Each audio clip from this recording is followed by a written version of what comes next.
Bonjour, Easy Couture numéro 2. Nous allons aujourd'hui poser un biais, ou plutôt apprendre à poser un biais. Pour cela, il vous faut du biais non plié, n'importe quelle couleur, et naturellement, avec une machine à coudre, il vous faut un pied poseur de biais. Pour introduire le biais dans le petit poseur de biais, qui est un entonnoir, voyez-vous, nous allons couper le biais en pointe. Voilà, on le coupe en pointe pour mieux le faire passer dans le petit entonnoir.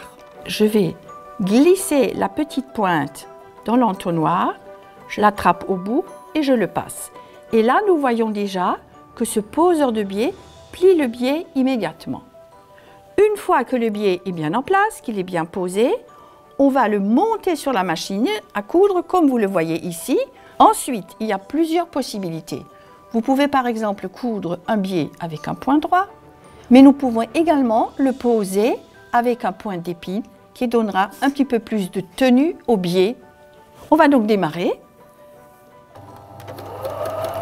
Pour bien travailler, de préférence tenir le biais dans la chute du petit entonnoir. L'ouvrage également, lui, il est posé au milieu de l'entonnoir et bien à fond. Et à vitesse modérée, pas la peine de courir trop vite.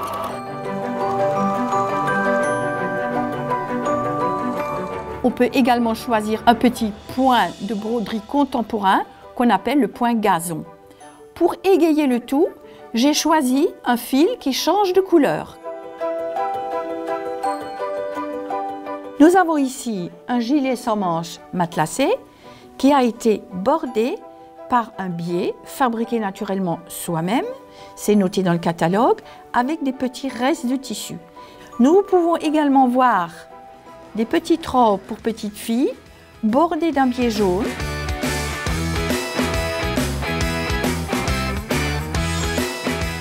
Je vous propose maintenant de toutes petites manœuvres pour entretenir le cœur d'une machine à coudre.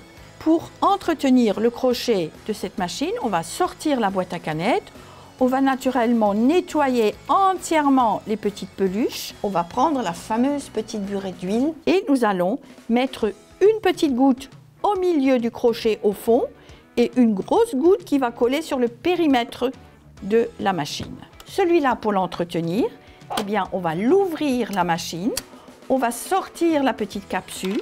Eh bien, c'est sur ce petit axe que nous allons verser une petite goutte d'huile. Pour une autre machine, qui elle est munie d'un crochet en acier vertical, mais de système alternatif. On sort la boîte à canettes et nous allons basculer les petites manettes qui, elle, va dégager 2 pièces. Ensuite, on va prendre l'arche de crochet et on va le graisser sur son bord là. Et tout simplement, on va coudre dans un vieux chiffon, dans un petit reste de tissu, 20-30 cm, qui va nous servir de buvard pour l'excédent d'huile. Sachez que l'huile de machine à coudre ne tache pas. Notre cours d'aujourd'hui de graissage de machine et de pose de biais est terminé. Pour le mois prochain, nous vous proposons le fronçage des tissus avec un appareil spécial que l'on peut poser sur toute machine et aussi je vous ferai une petite leçon de repassage.